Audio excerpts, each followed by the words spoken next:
Courage and honor, cousin.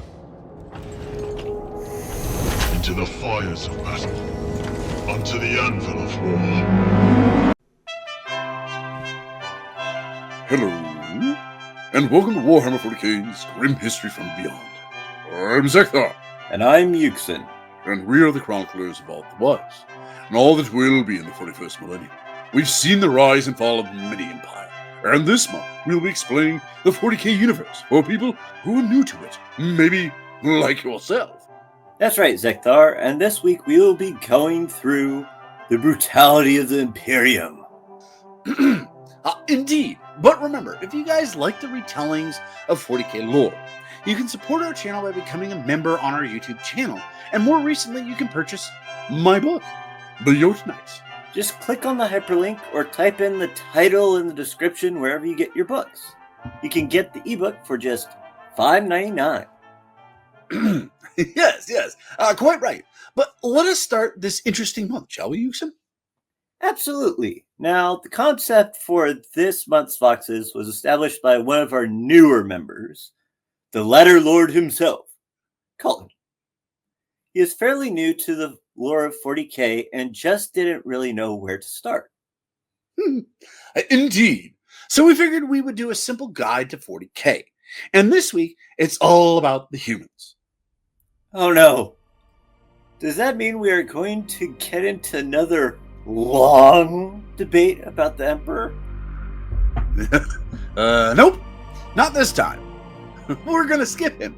But for those of you who want to know about the Emperor, we have a Vox on his history called, well, the Emperor of Mankind. But this week, I figured we would start with everyone's favorite demigods, the Primarchs. Now, the Primarch project started even before the Unification Wars on Earth, when the Emperor set about building the genetics in his lab for 20... Technically 21. Right. Superhumans using his own genetic code, as well as a bunch of other stuff. What do you mean by other stuff? Well, there is a two-stage process involved. First, the Emperor extracted a subset of his own DNA to act as a foundation for a pure, undifferentiated Primarch gene stock template. The pure Primarch gene stock was then further differentiated into 20 separate genetic templates that would serve as individual Primarchs' genomes. Huh? That doesn't sound like he added any weird stuff to it. Sounds more like he took stuff out, so he didn't have 20 or 21 carbon copies of himself running amok. You know, Yuxin, I thought the same thing myself, but interestingly enough, I discovered a few data slates concerning the original engineering of the individual Primarch strands that was later analyzed by a Raven Guard apothecary and a Magos genitor of the Mechanicum during the Horus Heresy. They discovered that certain parts of the individual Primarch samples had gene sequences deliberately deleted from the base pure Primarch genome, while other samples showed the addition of clearly non-human DNA. Wait a minute. Are you saying that the heroes of the Imperium, the xenocidal humans of the Milky Way, have Xenos DNA in them? Honestly, it wouldn't surprise me.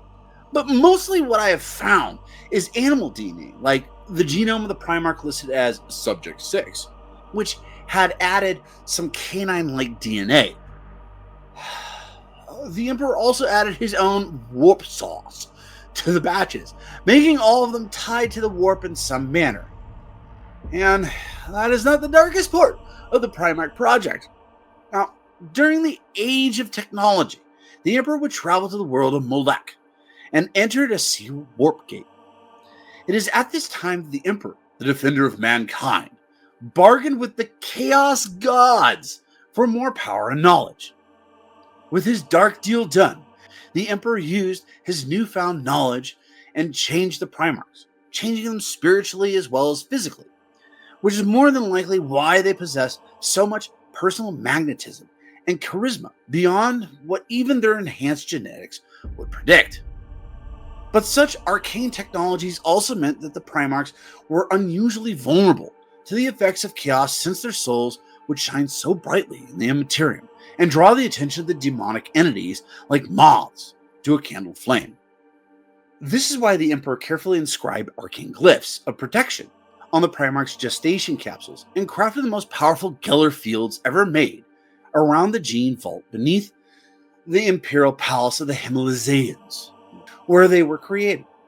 Unfortunately, this protection proved insufficient, for the Chaos Gods learned of the Emperor's plans and the existence of the Primarch Project. They decided they had no wish to see his attempts to weaken their power succeed by extending his new order of reason and scientific progress across the human settled worlds of the galaxy. So they actually worked together and boot kicked each pod across the galaxy. Each one of these pods landed on different worlds, each child raised in different environments, some positive, others negative. But by the time the Emperor found them in the galaxy, they all had become conquerors of the planet they were on. After finding each of these demigods, the Emperor slapped them on the back, gave them a thumbs up, and legions of space marines to command in his great crusade. Now, I figured we'd go through these guys chronologically instead of legion number. So we're starting with the first Primarch that was found, one Horus Lupercal. He's actually kind of one of my favorites used. Yeah, Horus Lupercal is... Other than the fact of the whole, like, genocidal civil war part. Yeah, the heresy that's named after him. That whole part. Yeah. Before that, he was really cool. But, sorry. Go ahead. Okay, so Horus Lupercal was the person in charge of the 16th Legion, which was originally the Luna Wolves. Then much later, was named the Sons of Horus. After the Ulanor campaign, if I recall right. Now... he became named War Master. Yeah, and now, ever since, actually, his death and Abaddon took over, it's been known as the Black Legion. Correct. But, he is... You can kind of see, anyways, how he slowly went down the hill by the naming of his legion. But so let's start, anyways, during the time, anyways, where he was part of the Luna Wolves. Tell us about that first. So first off, he was the favored son of the Emperor. He was with the Emperor a bit before they found the next Primarch, which was Russ. Yeah. He was. He's probably the one, anyways, that got the most one-on-one time with the Emperor. Yeah. There were others that spent time with the Emperor, but it's more like, you stay over here.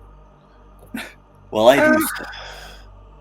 Okay, I will say this, anyways. The Emperor did have his favorites, but this one, this favorite, or Horus, the way that I've always kind of projected it was more along the lines of it was, well, first off, he liked Horus, which helps. But he saw a lot of himself in Horus.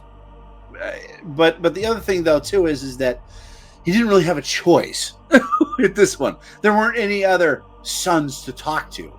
He was the only guy there. So him and Malkador, those are the only people he could talk to at the time, apparently. And Constantine.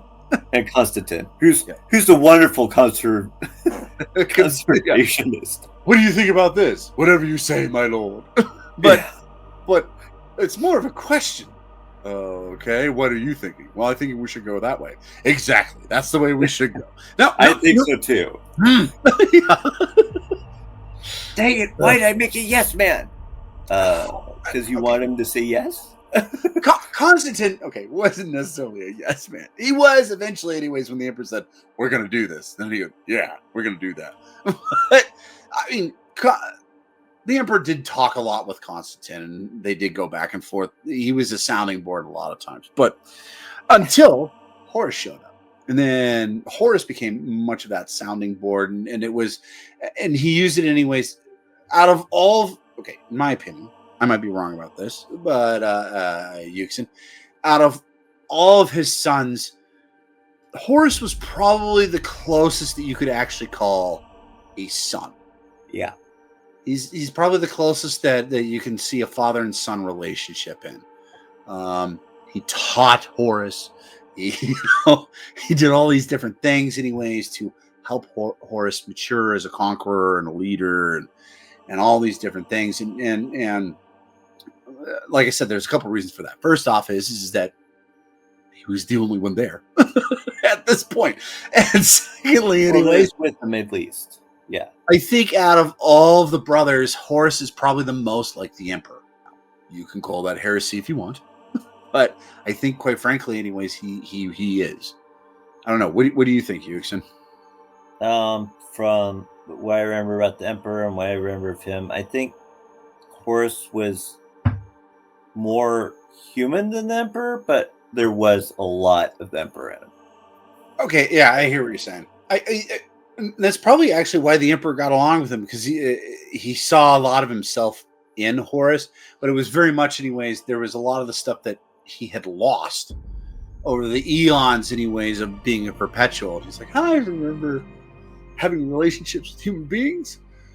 Oh, I've fallen really far. Or, okay, so that's kind of the character, anyways, of Horus. Horus was very, very charismatic. He was very much like what the Emperor would be if the Emperor actually had to ask for help. Yeah. Very much, anyways, along the lines of getting people to work with him, even people that didn't like him would work with him after talking with him, because he just had this charisma about him. He was a leader. He was the greatest leader out of all of them. And then some people may disagree with that, but I don't know who would. I mean, it's stated many a times, anyways, that he was the greatest leader. In fact, to prove it, not to step on your timeline here a little bit, Yuxin, but after the Battle of Ulanor, the Emperor claimed him as War Master in charge of the Great Crusade so that he could go do his own thing. So he left Horus in charge. He had enough faith in him to do that.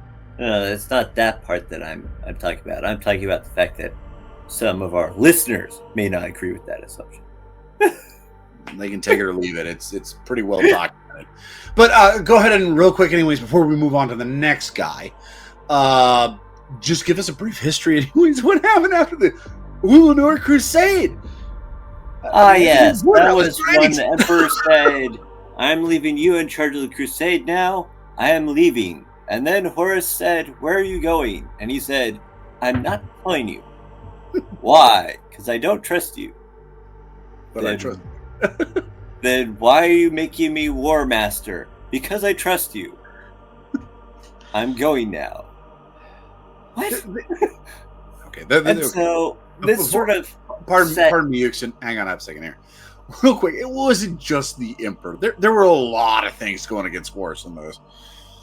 They were all designed, anyways, to push Horus in the direction that you're about to talk about. I just got it. We can't just keep blaming the Emperor for everything. I mean, it's fun to do, but we can't. No. I'm not saying it wasn't just him, but he didn't. He didn't help. He was sort of the start of it. And then it started going downhill. He was just the starting point. I'll give you the fact, anyways, that he didn't help. One might say even he hurt a little bit. But sorry. So go ahead. Go ahead. What happened after the Ulanor Crusade, Yuxin?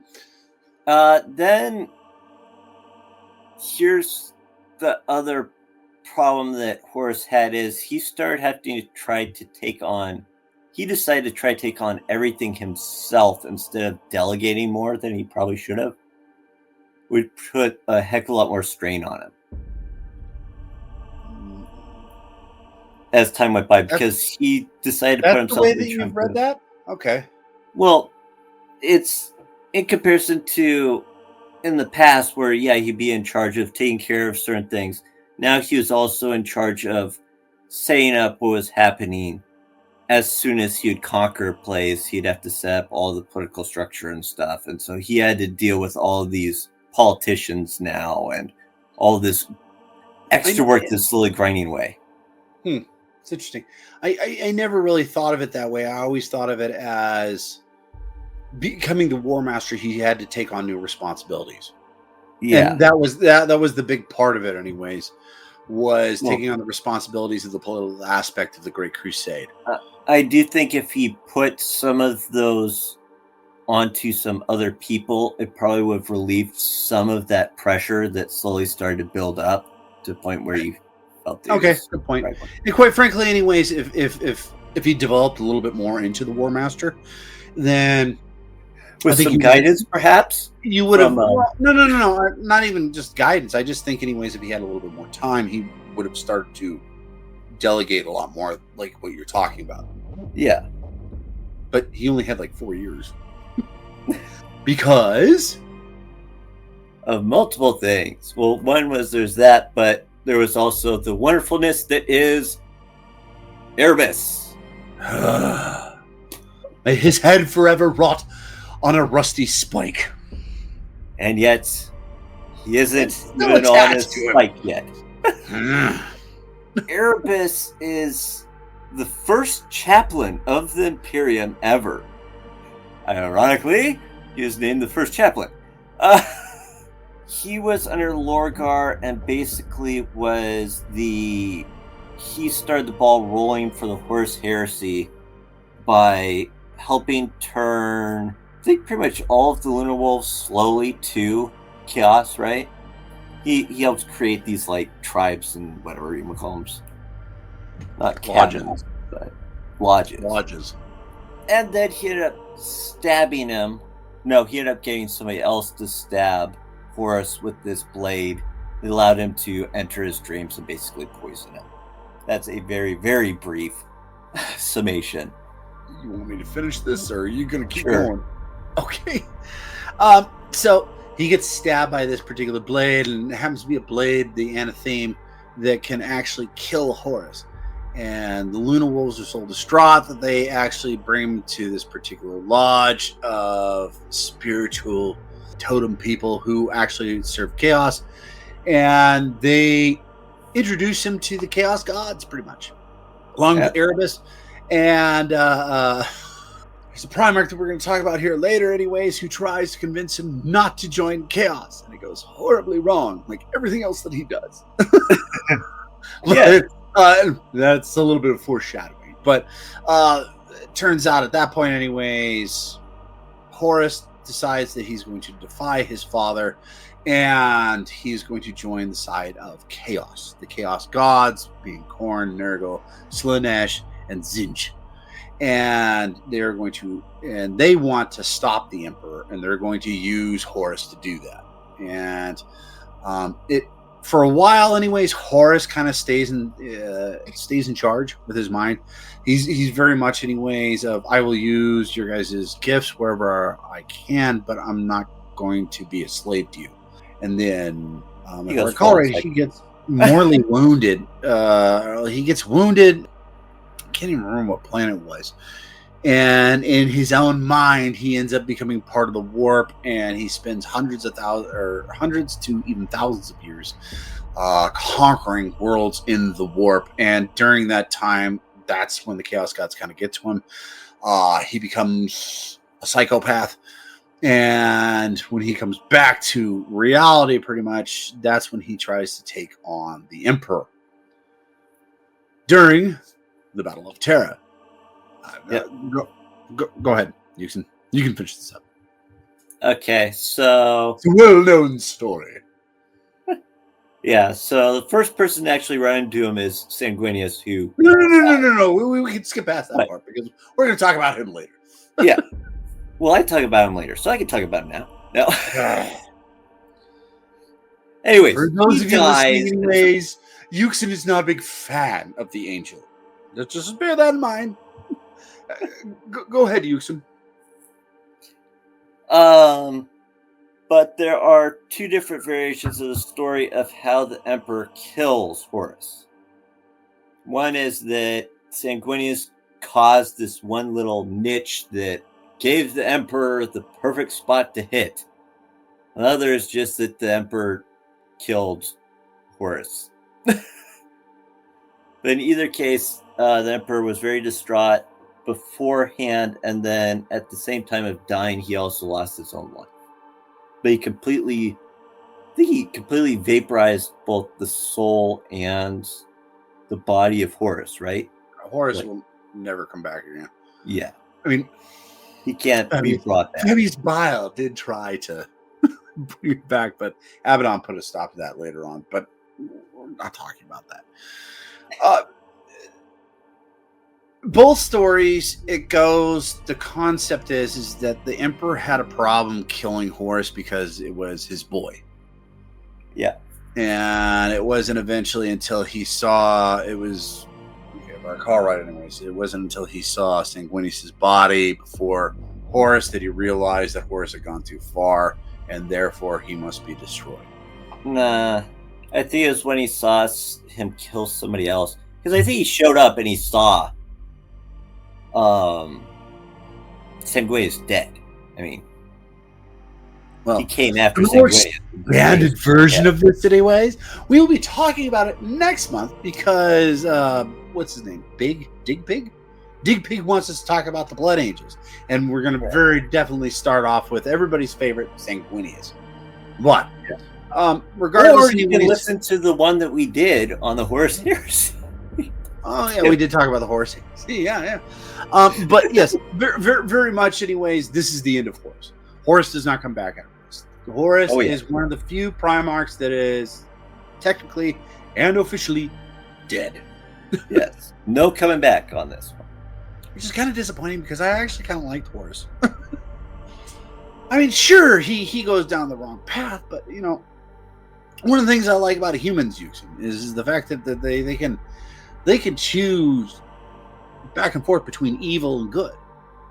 And it would have been nice anyways to see like a redemption arc anyways for Horus, but that's not happening. He'd kind of gone all psycho by that point though, and not always. By that point, yes. I mean, there was no real coming back. Yeah, by that point, he was kind of toasted. And quite frankly, anyways, he wasn't a big fan of the second brother that they found, who was in charge of the Sixth Legion, and that was Leman Russ, also known as the Wolf, the Executioner, the guy that he's space Viking. That's who he is, straight up space Viking. He's Beowulf, and I assume he's the one that's Subject 6. They don't know. It was one of those just kind of like, well, yes, we assumed that it was, but yeah. Because, they are the ones with the canines pronounced. Yeah. Leman Russ, anyways, there's a couple interesting facts. He also runs. Now, there's a couple interesting facts before we really get started with him. The first is that he is one of the 3 Space Marine Legions. I can't remember. It's not Triumvirate. It's Hughes is going to look this up for me right now, anyways. But he's one of 3 genetic codes for the Primarchs and Space Marines that really got altered, as opposed to the rest of them. The 3 of them, by the way, would be Alpha Legion, Space Wolves, and Salamanders. All 3 of them, and we will explain that when we get to each Primarch, how they got drastically changed. With Leman Russ, there's a definite like canine aspect to it, wolf aspect to it. That their genetics were drastically changed. Their teeth get longer as they get older. They get hairier. They're space werewolf Vikings. I mean, that's who the space wolves are. But this was all genetically encoded into them, which was drastically different. Like I said, anyways, along with these other 3. Leman Russ, when he was found, he had taken over the world of Fenris. He became the Wolf King, and the Emperor cheated in getting him to join with them. Surprise, surprise. Sorry. I mean, oh, really? So the way the story goes is that it was some particular feast. I can't remember. I think it was the feast, anyways, of him conquering the world and keeping the world in peace for like a year or something like that. I don't know. It was something along those lines. And it was this grand feast in his grand hall, and this stranger appeared in a cloak. And the stranger challenges him to 3 feats. If he can win one of them, then the Leman Russ will follow him. And Leman Russ goes, okay, fine, whatever. And the first one was drinking, because obviously, anyways, drinking is very important to Space Wolves and Vikings and whatnot. Lots of mead. And by the way, this stranger was the Emperor. This was his way of going, haha, we can get Leman Russ to join us. It didn't go very well. So what happens is that while the Emperor drinks a mighty amount, he turns around and he goes for the next keg, and all the rest of the kegs are empty because Leman Russ has drank the rest of them. Leman Russ has a great laugh about this. They go on to the next challenge. The next challenge is eating like meats, roasts, and whatnot. So the Emperor starts to tuck in, and he's doing pretty well, and he looks over, and all of a sudden, anyways, there's like no more food left on the table because Leman Russ has eaten the rest of it. So at this point, anyways, Leman Russ has won how many, Yuxin? 2. And the Emperor has won? Nada. Aha. Zilch. So now the Emperor is getting upset. He starts to whine. He's just like, well, none of this really matters. That just means that you're a slob and a lazy bastard. And Leman Russ, anyways, goes, okay, fine. If you can beat me in combat there we go. That's our third. And so Leman Russ, who has never even heard of power armor or power sword or any type of technology along that, he just grabs a piece of steel. And he gets up onto the table, and this is where the Emperor decides that he is going to reveal himself in all of his full power armor and as a psychic. And it still takes him a bit. And Power Glove. And Power Glove. And it still takes him a bit to finally knock Leman Russ unconscious. It's a cheesy thing. But anyways, Leman Russ wakes up. He goes, I will follow you. And this is where he actually finds out that the Emperor really is actually his father, which saved everybody a whole lot of time if he just came in saying that. But he brings Leman Russ into the fold. The word you were looking for was trefoil. Trefoil. Thank you. The trefoil, which would be the Salamanders, the Alpha Legion, and the Space Wolves, correct? Okay. Yeah. And we will go into detail when we start talking about those Primarchs on how they're changed. Like I said, anyways, the Space Wolves, they become werewolves pretty much. They're hairier. They've got longer fangs. Also, it also helps anyways. They have the senses of a canine too, so like smelling and whatnot. But when he comes back, he finds out anyways that he has a brother. Now, Leman Russ was raised by wolves on Fenris, so he's super stoked anyways that he's going to have this brother that he can hang out with and say hi, and, fight with, and do all those things. Horus wasn't having any of it. He thought he smelled bad. No, quite frankly. You must act like a good person. Follow rules. This is where you see a lot of difference actually between Leman Russ and a lot of the other guys. Leman Russ is very much the barbarian to a lot of the other Primarchs anyways being very imperial. It would be like if in Terran 42, if you took Beowulf and you introduced him as a king in Rome. They would greet you nicely, but anyways, they'd all give you that sideline glance, kind of things like, yeah, he's wearing trousers, kind of thing. But after that point, anyways, Leman Russ becomes the executioner of the Emperor. And during the Great Crusade, he is very influential, just victory after victory after victory. He does get a little bit into it with the Lion, which we will talk about later. But during the Horus Heresy, when the Horus Heresy rolls around, there are two things that people need, that people will tell you about. First is the Burning Prospero. That is where the Emperor tells him anyways to go capture one of these other Primarchs, which we will talk about later. And then Horus, because no one knows Horus is a traitor at that point, Horus says, hey, no, the Emperor changed his mind. He wants you to burn and kill everybody on the planet.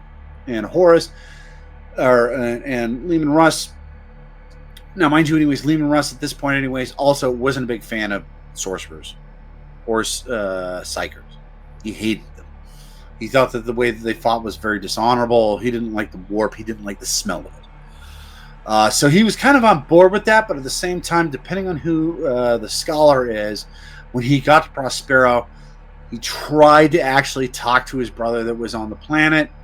There were some things, anyways, that got in the way of that. Other people, other scholars will tell you that he just straight up just killed everybody. I'd like to think there's more of he said basically, you're going to have to come out or else we're going to wipe you out. And then something happened there in between there. And then it's just like, okay, no reply. Guess we're going to have to wipe it out. Right. Regardless, anyways, once we get to this other Primarch, and we will get to him, some more foreshadowing, but we will get to him. But after that, he really did feel bad about actually, like, pretty much killing his brother. So he actually went into a hiatus. He also found out that Horus was actually deceiving him. That was a big problem too. He ended up trying to kill Horus. He almost did. Didn't. And then he actually didn't make it to the Siege of Terra because of that.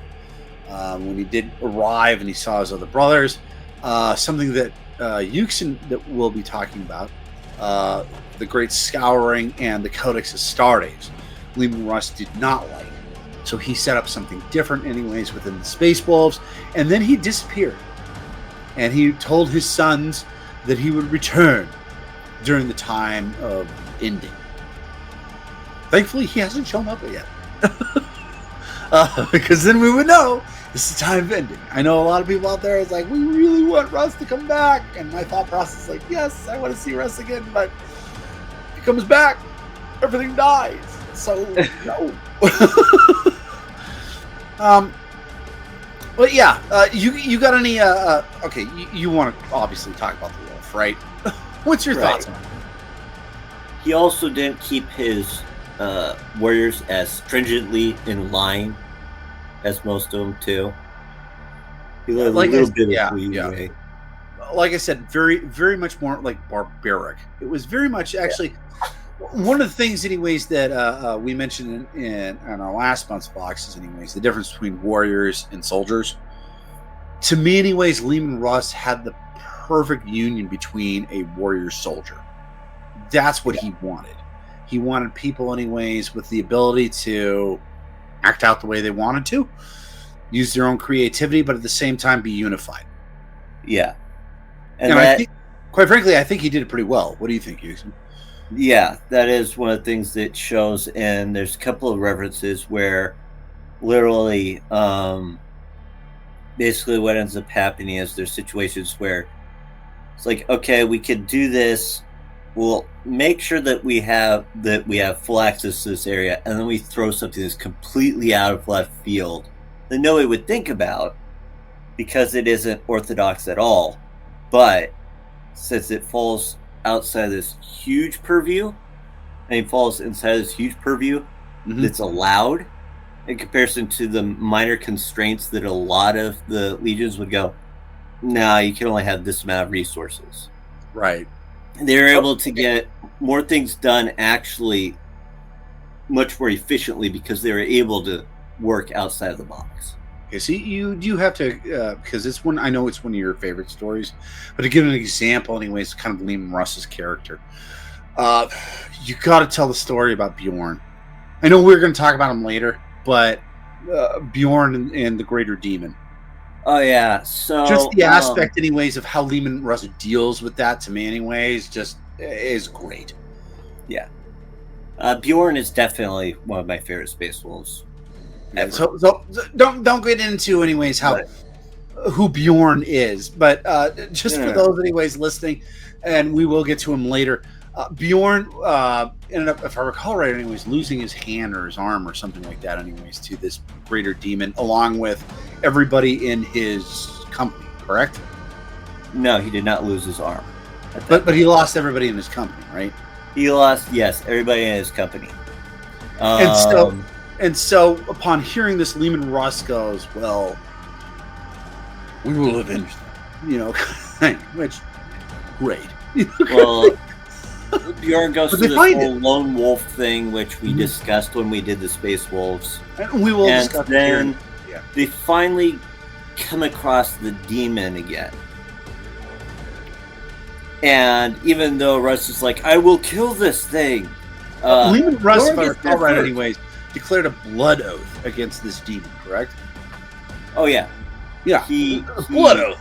Like literally slit I'm not sure if it was. his hand, I and he's just like, I will kill this blood thing. oath, but Or you, Bjorn. it was basically blood oath, if not something deeper. Right. We did a much better job to explain it when we actually talked about the Space Wolf characters, but we he get to ends the actual up battle. getting to the demon first. You can hang on a second. I'm just gonna set this up for you so that you can kick the field goal. Okay. Okay. So they get to the actual battle, and Lehman Russ, anyways, is like, that demon is mine. But Bjorn also sees the demon, and Bjorn, he killed all of his brothers. He's super pissed.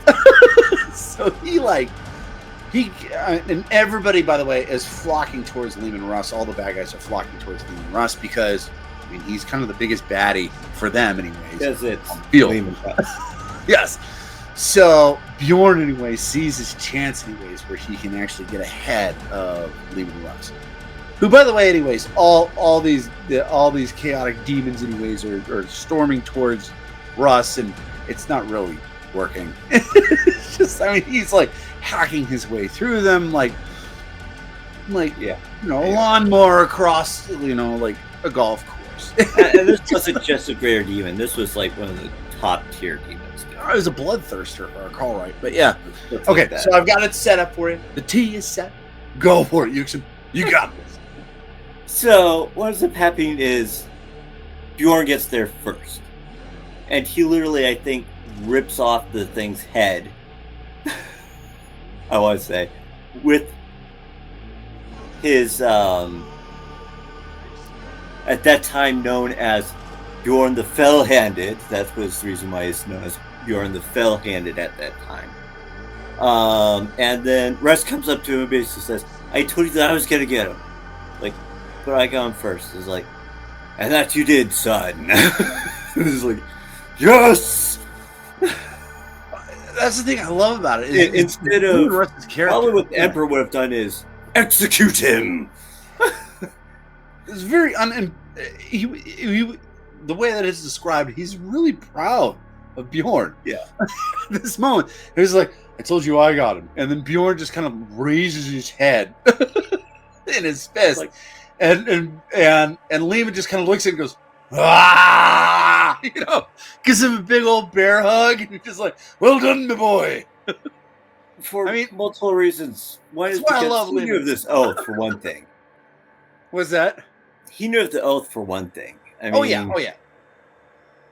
But yeah, and it was one of those anyways that he gave a blood oath, but it's like, you know what, my son did it for me. I'm okay with that. Especially since he went into greater depths and stuff. Yeah. But I will say anyways, one of the things that a lot of people have a problem with Lehman Russ is that he was known to also have a temper. But nothing compared anyways to the next guy they found. Man by the name of Ferris Manus. Yes. Ferris Manus. Mm-hmm. And not as much as a person that we'll talk about later. But well, Ferris Manus always, anyways, he just always tried to get ahead in life. Just never could. yeah. He always lost his head when the temper rose up. And just, we'll get to that later. Go ahead, Nixon. In fact, you could say it's a little ahead of where he was supposed to be. Yes, indeed. So Ferris Manus was charged of the 10th Legion, which was the Iron Hands, and he was also found on the planet known as Medusan. He has been known as the Gorgon, but like some of the other Primarchs that we've discussed in the past, and now, like for example, we just discussed the wolf being raised amongst wolves. He also, his beginnings are conflicting, to say the least, on how he got places. I mean, first time they actually mention him even entering a populated area was until after he was supposedly fully grown. The huge identifiers about him was the fact that he had necrodermis coated hands and arms. The lore behind the necrodermis that he had on was the fact that he fought a creature called the Asimov, which was, some believe, a type of Necron. And the only way he was able to finally kill it was by dumping him holding it in a magma river. And so once he finally let go of it, it had coated his arms and hands. Hence the whole lore behind the necrodermis skin. And I believe this is also where the whole Gorgon name comes from, is the fact that Gorgon actually comes from, well, at least why it's stuck had to do with Fulgrim. Right? Yeah, he was one of the two smithies. Apparently, he gave pretty much three. I mean, almost everybody. Fulgrim, ironically, anyways, Fulgrim was pretty good at smithing stuff, but he just didn't do it very often. And not he probably wasn't as good as the other two. There's actually kind of a cool story, anyways, between Fulgrim and the Gorgon, if you don't mind. No, go ahead. Okay. So the next guy, anyways, which the next person that they actually find, which I'm going to talk about here in a minute, was Fulgrim. Fulgrim happened to be actually the two, Fulgrim and Ferrus Manus, became the closest brothers out of all of them. They were very close. They really loved each other. And one of the things that actually kind of started this whole thing was Ferrus Manus was known as the Smithy. And Fulgrim was like, well, I can smith something better than you can, Gorgon. Manus was just like, okay, put your money where your mouth is. So they split apart, and they spent, I think it was like months or weeks or something like that anyways. They spent time making the perfect weapon. And if I recall right, Fulgrim made, it was a Warhammer, which was called, what was it again, Eugen? The Forge Breaker? Yeah, Forge Breaker. And Ferrus Manus ended up making this blade that actually caught fire, and it was this really cool sword, and that one was called, what was the blade that he made again called? His very original title, Fireblade. Yeah.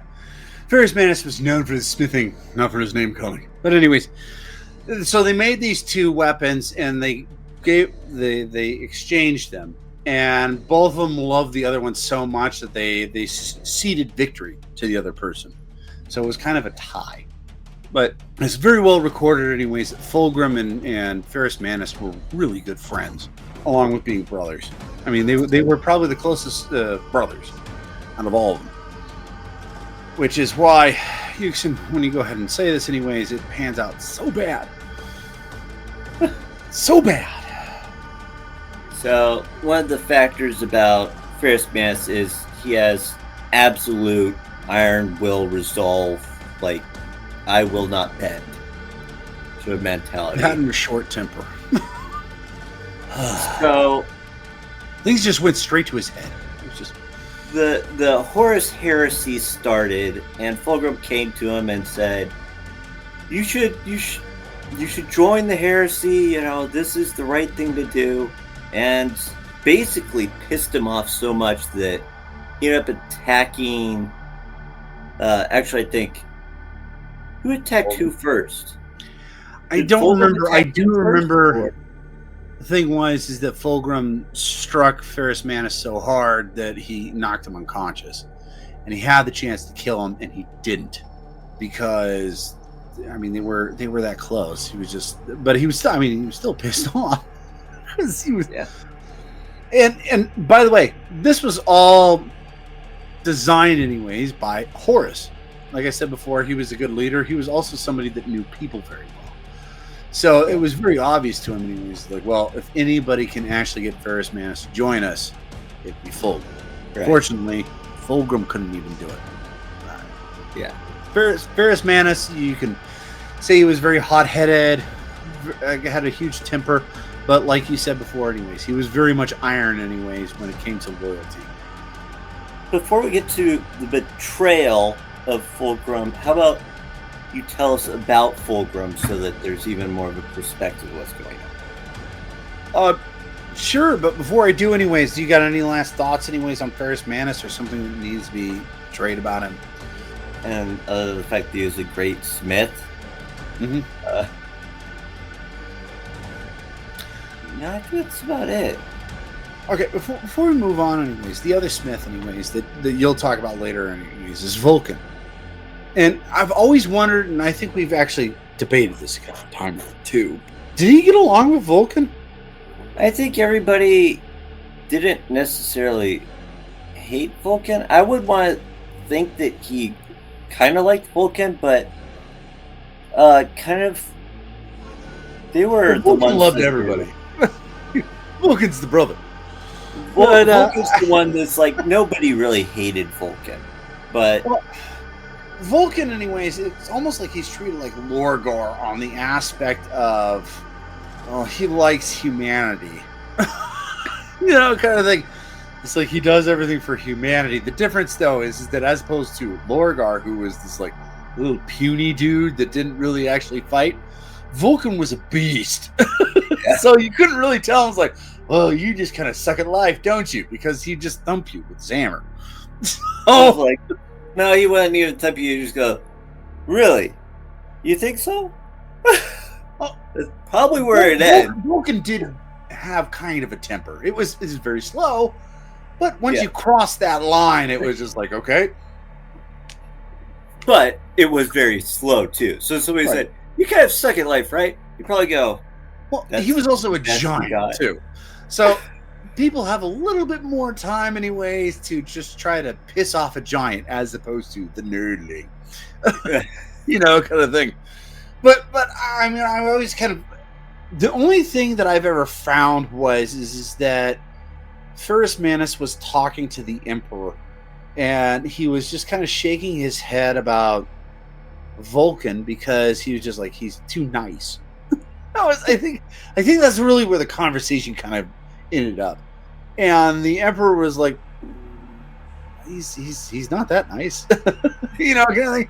It's like, yeah, he's just too nice with everybody, and they're like watching this battle take place in front of them with the salamanders. And about that point, anyways, Vulcan just kind of starts beating the crap out of a bunch of people, anyways, with his hammer, and he goes. And the Emperor kind of looks at him and he goes, he's just kind of, he likes people, but you cross that line and he's going to mulch you. By the way, anyway. Cross that line and you probably aren't coming back. Yeah. And he goes, oh, by the way. And he's like walking off. He goes, oh, by the way, anyways. I want you to introduce yourself to him and get to work, anyways, with him, anyways, in the forges. See how you guys pan out. And Ferrus Manus is kind of like, okay. But after that, anyways, I lost track of where the thread, anyways, of the history went. So I don't know if they actually really liked each other or anything. I mean, we'll Vulcan get into was Vulcan later. Was that? We'll get into Vulcan later. We're talking about we'll get into Vulcan later. Okay, Vulcan, by the way, surprise, is the other Smith. But yeah, Fulgrim is known as the Phoenician. He was in charge of the Emperor's Children's Legion. He was It's the Third Legion, right? Oh, you would know best. Yes, yes, that is the Third Legion. He drove everything that he ever did, and his legion was always driving towards perfection. That was the aspect that they always drove towards. And he grew with it. and because of that, their ego grew with it, and therefore, anyways, there's the fall of the Phoenix. Is ego. Right. He had a little help though, because they went to go conquer this particular world, this world of Lear. He found a sword that happened to be a sword designed with a demonic entity within it for Slanesh, and when he took that, this demon just kept whispering to him over and over and over and over and over again until eventually he fell. It helps anyways that Horus also kind of bent him to his will as well. We got on board with Horus, like Yuxin mentioned anyways. He wanted to get his best bud, Ferrus Manus, to join him. Like we also mentioned anyways, Ferrus Manus, while he is hot-tempered, he is also very iron-willed. It's the name, Iron Hands. So, I mean, just the concept of betraying his father was so mind-boggling that, I mean, at first he thought it was a joke. And then he found out that his brother wasn't joking, and then he got pissed. And so what ends up happening is that he tries to actually break the fire blade. Tries to break it anyways to show significance. What ends up happening, because it was forged so well, there's an explosion, knocks him unconscious. Fulgrim goes to grab Forgebreaker to thump him across the head to kill him, and he just can't do it. I mean, it's his bro. So he leaves Forgebreaker and he takes the Fireblade with him. Yes? No. He leaves the Fireblade and takes Forgebreaker with him. This is where I always get confused. Because they do like this second weird swap thing. No, you're right. So the first swap was that they swapped blades, and Ferrus Manus made the Forgebreaker, right? And then Fulgrim made the Fireblade. No? God dang it. I get this wrong all the time. Okay, so the hammer went to the smith. The blade went to the swordsman, right? That's how the first trade went. Okay. So that's the way to remember it. Okay. That's the way I told it. So then what happens? Then, for some reason, instead of trying to, after he's knocked unconscious, instead of Fulgrim deciding to kill him with the sword, he decides that he's going to, for some reason, pick up Forgebreaker and do it, and then decides that he can't. Try to figure that out. I don't care. With him, though, correct? So he takes Forgebreaker with him. Okay. And leaves the Fireblade with Ferrus Manus. So now, the weapons that they forged for each other are in their position. Right. Instead of them still being. So they did swap. Yes. So, during the Horus Heresy, though, after this particular point, there is this thing called the Drop Site Massacre. If you want to know more about that, anyways, check out, we had a whole, hour and a half long thing, anyways, where we talk about the Drop Site Massacre. But I think it's called the Drop Site Massacre. Yeah. On Esvon 5, if I recall right. Yeah. But what happens during this time is Ferrus Manus and Fulgrim end up fighting each other, and Fulgrim ends up killing Ferrus Manus. In fact, he did decapitate him. Yes. So hence all those jokes that we said before. Trying to get ahead. He lost his head. Mm-hmm. He got a little too far ahead for his own good. After that, he kind of Fulgrim kind of dies inside. There's this whole spiel where a demon actually takes over his body for a while, and then he retakes it over.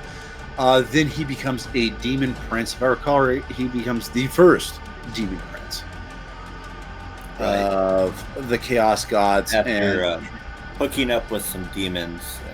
He does this whole thing with Pergarabo, and which I did a Vox on too, which was called The Fall of the Phoenix. But he becomes Demon Prince Primarch of Slanesh. He becomes kind of like this weird snake Nagashi thing.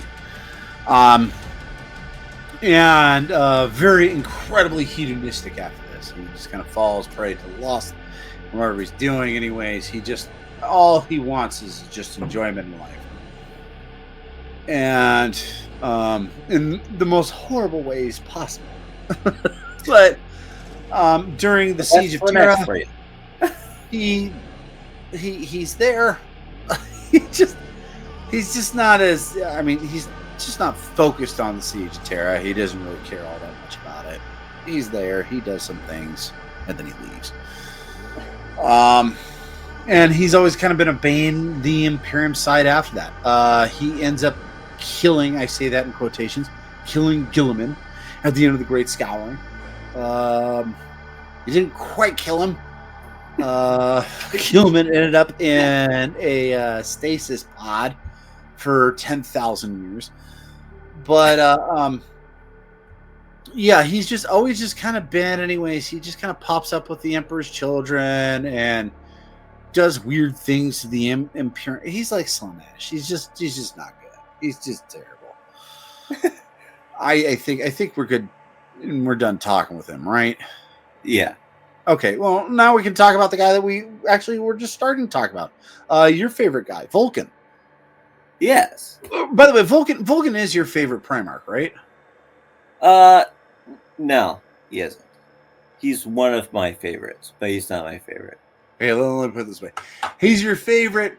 We definitely know he's a loyalist Primarch, right? It's him and the Khan and the Wolf are kind of all on the same level. Okay, fair enough. Well, tell us anyways about Vulcan, the Salamander. Okay. Vulcan is, for one thing, he's in charge of the 18th Legion, which is the Salamanders. And he is the biggest, or was the biggest, of all of them. He was also or is, because I don't think technically he's been qualified as dead. They've done that a couple of times. Like, yes, he's dead, but he actually comes back. Why? Because this is one of the things. He is a perpetual. And yeah, for those who I was don't going to say, know, the reason why my perpetuals brother are is so basically- confused is because he's a perpetual. they're basically unkillable. There are ways to kill a perpetual, but they're very hard to do. Let's put it that way. Yeah. So he was also probably the most. Okay, he was one of the ones that The closest to human out of all of them, yeah, right? the most compassionate. He and his legion are the ones who focus more on. The Imperium is, in fact, it's people, not everything else that control, and as such, should be focused more on the people. There's And only one other Primarch that does that, and it's Lorgar, ironically. But we'll get to him later. But he, though, one of the oddest things is he seems to be. I want to say he's the most mature, but he isn't the most mature. He's the calmest, I would say, out of them in a lot of cases. Laid back. That's what I mean to say. Laid back. Seems to be laid back. is other than I'll say anyways. Other than Lorgar, he is probably the least conqueror-like out of all of them. That doesn't mean that he's not a warrior. What it means is that he's out of all of them, anyways. He doesn't have that aspect of conqueror.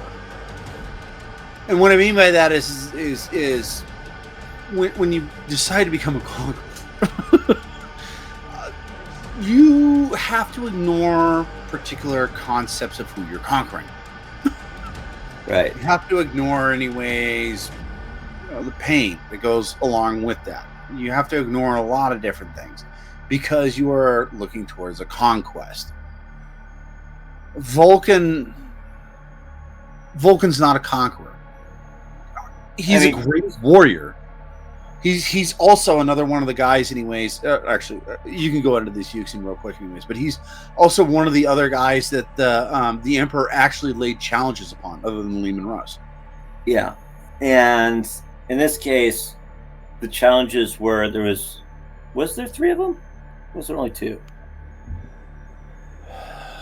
I want to say no. There's 3 of them. One of them was a forging one. Right. That was the first one. Or the Which- second one. No, that was the second one. The first one was holding an anvil over your head. And the judges decided to call it a draw because they were just The they were judges just done with it.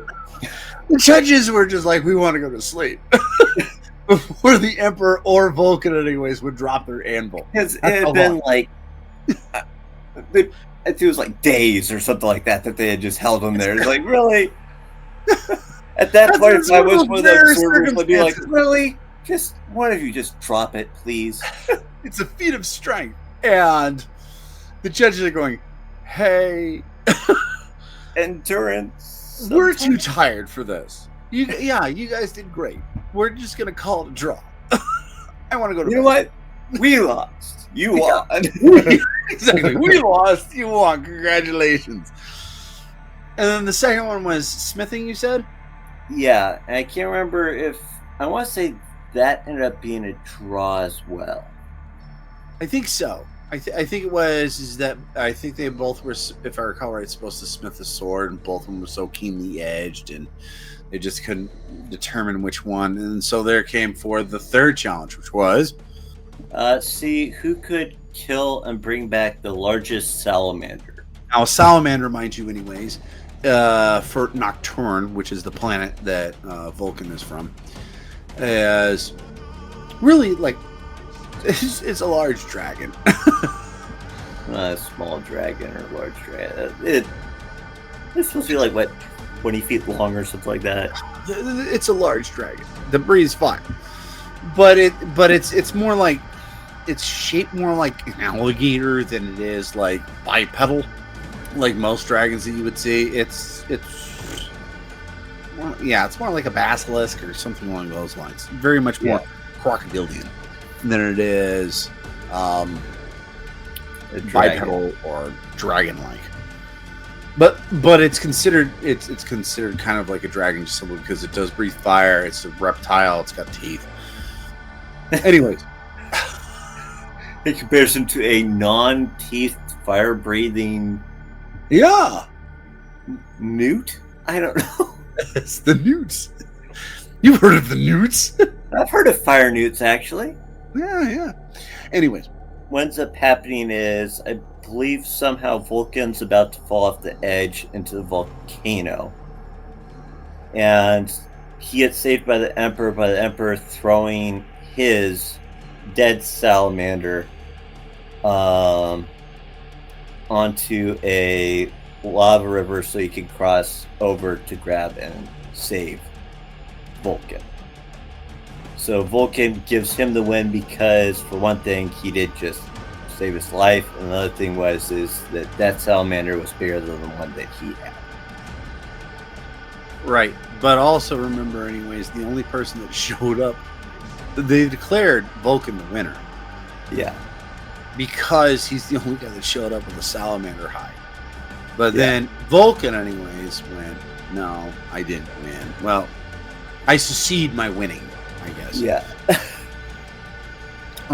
So it's another one of those weird, interesting challenges that the Emperor decided to do. This one I thought actually was much more, made more sense. The other one was with Russ, anyways, was just like he started whining. He's like, fine, I'll power up my power armor and beat the crap out of you because I'm losing. This one was very much more along the lines of I must help my son. So, what happens to Vulcan, by the way, in the Horus Heresy? Well, in the Horus Heresy, a lot of horrible things happen to him. But one of the things that happens is he ends up getting in the hands of the Night Haunter, which we'll talk about later, is another one of his brother Primarchs. Well, before that, anyways, he was also at the Dropsite Massacre. He's one of the 3 legions that gets betrayed by the other guys that end up shooting everybody in the back. Right. And he focuses... That's how he ends up being captured by the Night Haunter. Yeah, and he focuses more on trying to protect the fellow brother chapters than just trying to have them save their own skins.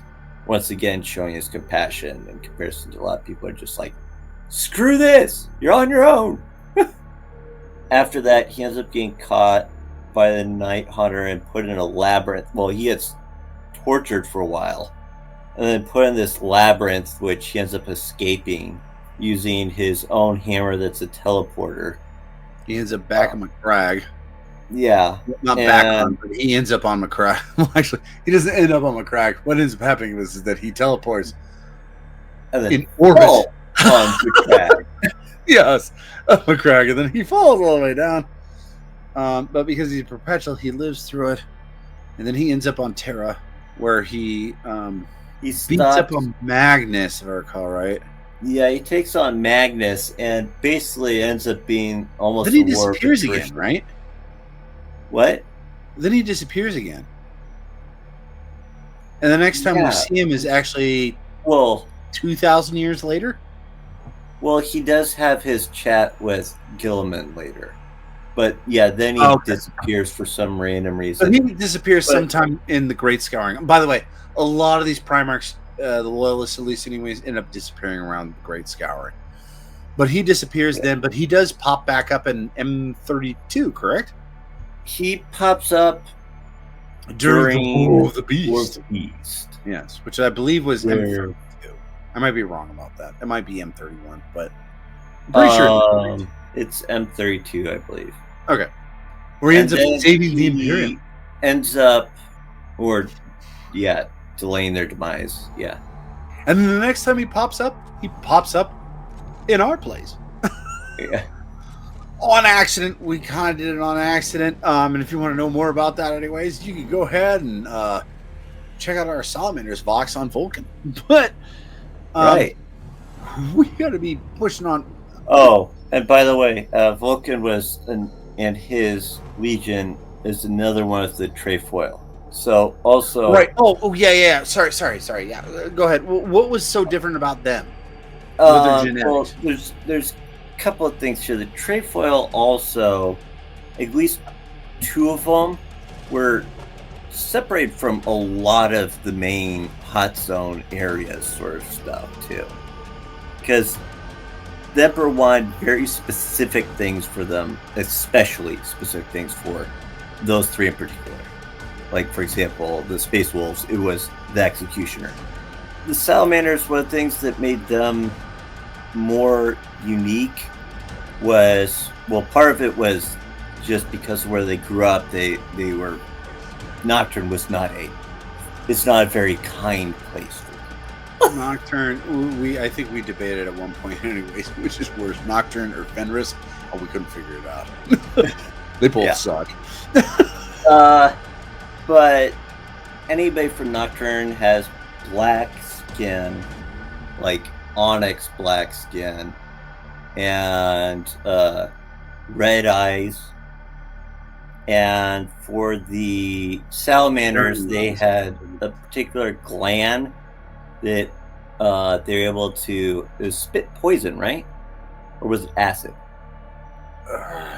I don't remember. I also, the only thing I really remember about them being part of the Trifoil was because they were black, and then they were also giant. Yes, they are the largest.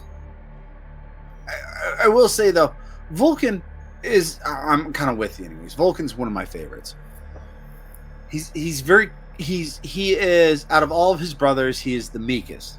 Not weakest, meekest. There's a huge difference between the two. It's the concept, the best way I've heard describe meekness anyways, as a definition, is kind of like a full-grown human adult male.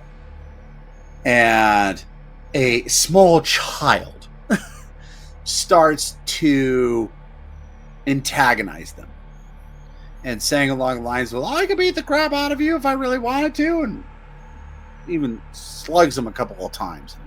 Meekness is knowing that you can beat the crap out of the small child, and you don't. You find a different alternative. So that's the best way I've heard meekness described. But yes, I would say Vulcan is probably the meekest out of his brothers. Well, it's also the hardest for somebody to not like him. At the same time, getting to know him at the same time. With meekness, there also comes all those other things, attributes anyways, that just aren't part of all these other conquerors. He's probably the kindest. He's probably the most merciful. I mean, all these other attributes anyways that are attached to him. It's just, and that's why he was always thought of as being very odd to the rest of his brothers. Especially the next guy that we're going to be talking about, which would be Rogel Dorn. Now, Rogel Dorn was in charge of the Imperial Fists, the 7th Company. He was the builder. He's the guy that built all your fortresses for you. If you wanted a good fortress, Rogel Dorn was the guy you called. Too bad they didn't call him Bob, right? Yeah, Bob. That would have been great. Bob the Builder. Yeah. And Sal would have been great for Perturabo. Bob and Sal. Anyways, he was found on. It's not Dimwit. It's the planet. What's the name called? It's not Dimwit. It's. Inwit. We said. What? It's Inwit. Inwit. Yeah. The joke always was for us, anyways. Only dimwits live on Inwit because it's a terrible planet. It's a cold planet. It's just frosty. Kind of like the majority of the planets that they found these Primarchs on. That there were a few Primarchs, found on cool planets. Well, not cool as in like frozen, but cool as in like they're okay. We haven't talked about one yet, or recall, right? I don't know where Fulcrum's from. He was actually, as a kid, anyways, he was treated pretty terribly. So I mean, where planet itself. The planet might have been cool, but they weren't cool with him. Let's put it that way. But the most important part about Rogel Dorn was after he built the Imperial Fist, well, around his concept. I mean, they were there before him, but he built them into his own. He was the guy that built all the fortifications. When the Emperor came back from the Ulanor Crusade and he wanted somebody to fortify Terra, it was Rogel Dorn, the guy that they wanted. He was the guy in charge of the whole Siege of Terra. He was the guy that was there designed for keeping everybody in line. He had a process, and he honestly, anyways, it wasn't until the Siege of Terra where he actually lost.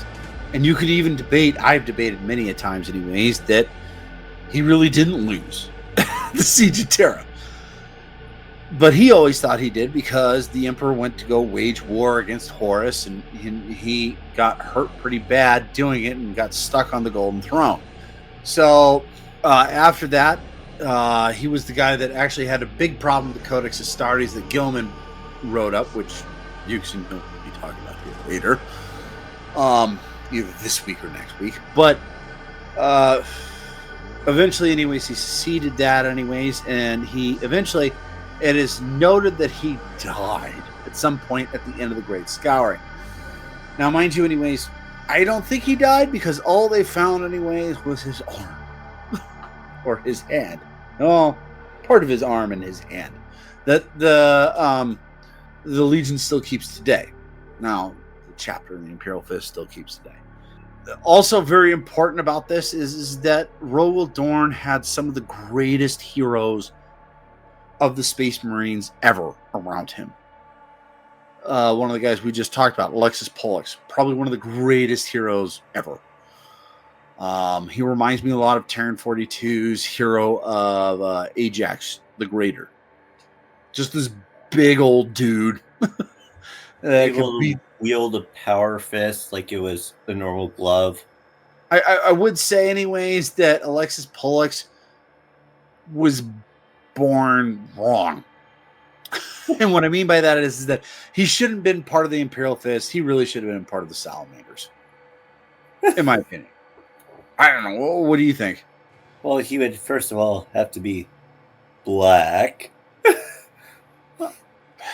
I'm talking about his character. Come on, man. This is we can't be just skin deep. Come on. I mean, think about his character, his personality. He definitely should have been a Salamander. Yeah, maybe. Okay. Well, let me put it this way, anyways. We talked about Vulcan and how he was kind of ostracized by his brothers. If Rogel Dorn had Vulcan as an advisor, it was Alexis Pollux. Alexis Pollux was very slow to anger. Don't get me wrong, he's one of the greatest warriors of the Horus Heresy. We've talked about him before in our boxes on the Horus Heresy. He went toe to toe with Perturabo, a Primarch, and did pretty well. When it came to strategy, yeah. Yeah. So, I mean, yeah. And that was his left arm. His right arm was Sigismund, who is considered one of the greatest warriors of all time throughout the Imperium. Oh, I'm getting the stink eye for my brother. Okay, let me rephrase this. At the time, he was considered one of the greatest swordsmen of all time within the Space Marines. Correct? Yes. Okay. My brother's not a big fan of Sigismund. I kind of like him. He's definitely got his problems. He's kind of a stick in the mud. Well, that, and he did create the Black Templars. Yeah. Yeah. But, I mean, of all people anyways, he'd be the guy to do it. Okay, but anyways, we're kind of stressing out here a little bit. Roland Dorn is the guy who defended the Emperor, and then he ended up disappearing in the Great Scouring. A very stern man. His whole concept, anyways, of giving a thumbs up or encouragement was just kind of the slight nod, like, "You did well, Chief." That's about it. He wasn't a very talkative individual either. But, I mean, with some of the stuff that I've read, especially anyways with the Siege of Terra, he was definitely the guy that you wanted in charge for the Siege of Terra. I mean, I could... we've talked about it a couple times before, Yuxin, and we thought maybe Gilliman. Maybe? But at the same time, as we were discussing it, we just kind of argued ourselves immediately out of it. It's like, well, no. Gilliman would have been so much better with the logistics, but there were no logistics here. This was just straight up. Well, it was basically what Dorn was he was in charge of fortresses. Yeah. Fortresses. It wasn't how the food gets to the anthill. It was, we're going to armor the anthill and you can come get me. And if you want to know more about Roland Dorn, anyways, we did a Vox on him. I think we called it the Phoenician. But he is actually fairly interesting. The thing that I like about Dorn the most, though, is that before the Great Scouring, or the Siege of Terra, Dorn never lost. Yeah. He always won. And then he thought that he lost anyways during the Siege of Terra, which completely baffles him. He doesn't know what to do with it. He gets really confused, and then he really starts to think and starts to figure out anyways what losing is. And then there's the Iron Cage incident, of which, yes, he did lose. Definitely lost that one.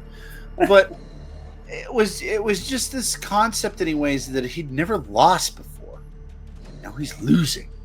And he lost a couple battles, and so it was just this aspect of, and one of the things that I find that is just so amazing about humanity is that we love winners, right? Right. Well, Terra 42, especially on Terra 42, and humanity in the galaxy of Warhammer 40K. We personally also love winners. But we also have the understanding, and the people in Terra 42 should have the understanding, that with losing comes greater growth as a person, as an understanding anyways of how things happen. If you want to continue winning, you have to understand how to lose. And Dorn literally does this in the Great Scouring. So, and the thing I always was frustrated about anyways, and I told Ukes about this, it's like, well, he was just starting to get interesting, and then he disappeared.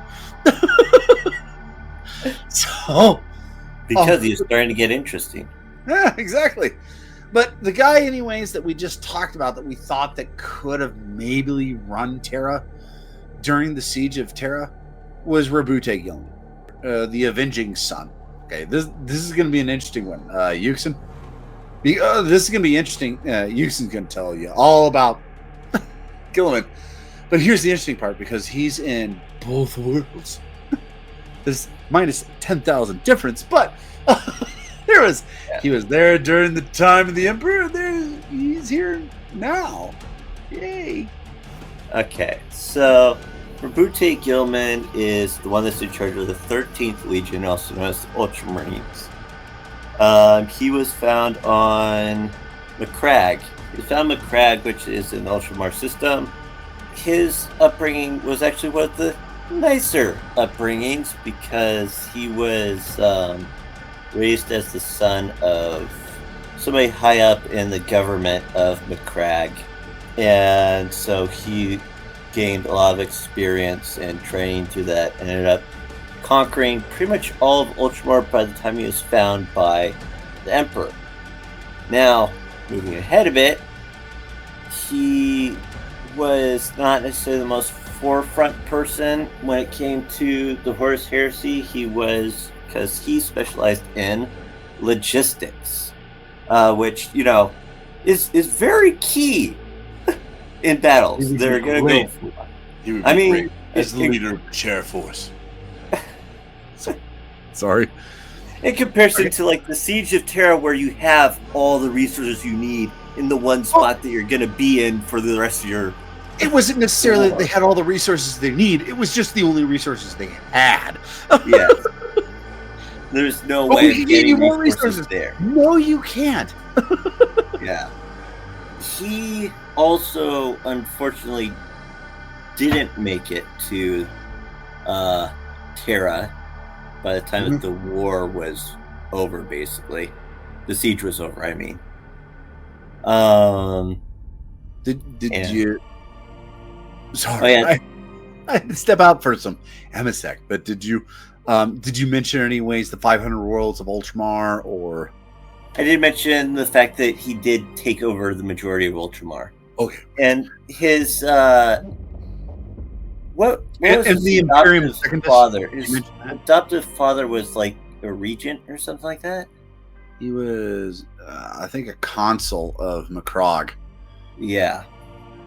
And Macragge was very Roman-like, right? Mm-hmm. It's the best way to put it. Also, in ways that he was probably one of the more stable brothers, but it's also because he was actually raised within a family, as opposed to most of the people that we've talked about. Okay, sorry to backtrack here, anyways, on you, Yuxin, but we've got Horus Lupercal, who was raised by gangers. Yeah. Not the greatest. We had Lehman Russ, who was raised by boobs. We have Ferrus Manus and Fulgrim. Fulgrim, I know, anyways. If I recall right, anyways, he was originally raised as a slave. Ferrus Manus, I don't know. His lore doesn't show up, really say anything about him until after he comes out of like this area that even the most sturdiest of the Medusans don't go. Okay. He popped up. Then we got like an adult. Okay, we don't know. Actually, you know what? Actually, we kind of passed past this, anyways. But Vulcan was raised by a very warm-hearted smithy. Yes. Right. So, ironically, anyways, the one guy that actually was raised fairly well was a smithy. Good old boy. Then we have Rogel Dorn. Rogel Dorn was raised to be a conqueror. On a cold ice ball called Inwit. Yes. Raised by a bunch of dimwits, Rogel Dorn became actually an Inuit. But moving on. I wonder if we're going to get any flack for any of this. We probably will. But Gilliman, on the other hand, anyways, Gilliman got kind of like the best of both worlds. He was raised to be a conqueror, very much like Dorn was, but at the same time, he was also raised in a family like Vulcan was. He was very cared for. Well, Vulcan wasn't really raised by a family. He was raised by like a smithy. But he was raised by basically a village. Yeah. 'Cause that's But I mean, he kind of had a foster father yeah. who, looked after him, kind of thing. Gilman had both these things anyways. He was raised in a predominant family on McCrog. Which means he also got a high education too. That's another thing. In comparison to He had a lot of benefits going for him. Vulcan Vulcan did have a very high learning curve, though, and he was told to shadow the Emperor for a while before he actually did much. Right. So that's how he got his education. Meanwhile, Gilman was already the Emperor trained. Showed up. Gilman's like, I have these 500 worlds. Do you like them? And he's like, sweet. It's like, yes, I would, and you will give them to me. Yes, of course. Yes. Yeah, I mean, so by the time the Emperor showed up, Gilman had already conquered 500 worlds. He was already, in charge of a solar system, pretty much. And then when the Emperor showed up, he's like, "Cool, here you go." And the Emperor just kind of exchanged that with space legions of Ultramarines, and Gilliman kind of looked at it and said, "We're going to put these guys into mass production," which is what he did. By the time he hit the Horus Heresy, there were over 250,000 Ultramarines. They had surpassed the First Legion in how many people there were. Right. So, I mean, yeah. Gilliman, when you said anyways, he was the leader of logistics. Yeah, in spades. And that's what he does. He understands how an empire works, and he runs it. And okay, we're gonna kind of bypass a little bit, anyways. The Horus Heresy. He didn't make it to the Siege of Terra, and then he kind of got killed. He did create something called the Codex Astartes, which I will be talking about later, which almost caused a second fracture between Ruggles Dorn and the two sides, but Dorn had decided to finally cave. But he has shown up. He has been rebirthed. Yes. In the 42nd millennium. Actually, at the end of the 41st, known as Belcer's Cult. Which Euxin we'll be talking about later. Yes. But could you explain the difference, anyways, between who Gilliman was before as the Avenging Sun during the time of the Crusades and who he is now? Well, now he's had the wonderful sight of seeing how far the Imperium has fallen. Yeah, that sucks. That's just terrible. Which would give anybody somewhat of a wake-up call. Right. And so it changes your perspective a bit, plus the fact that he's ended up becoming, well, he is the War Master now for the Imperium, to be honest. The High Lord of Terra, yeah, High Lord of Terra, but yeah. I would say that he's putting his uses of logistics in overdrive today. Oh yeah, in the 42nd millennium. That is why he is probably the best guy to come back to help the Imperium. Yeah, and he is slowly starting to reform the Imperium. I mean, it's just so. For those of you, anyways, that are listening, before when he was alive, there was no ecclesiarchy. There wasn't really a High Lords of Terra. There was a council, kind of thing.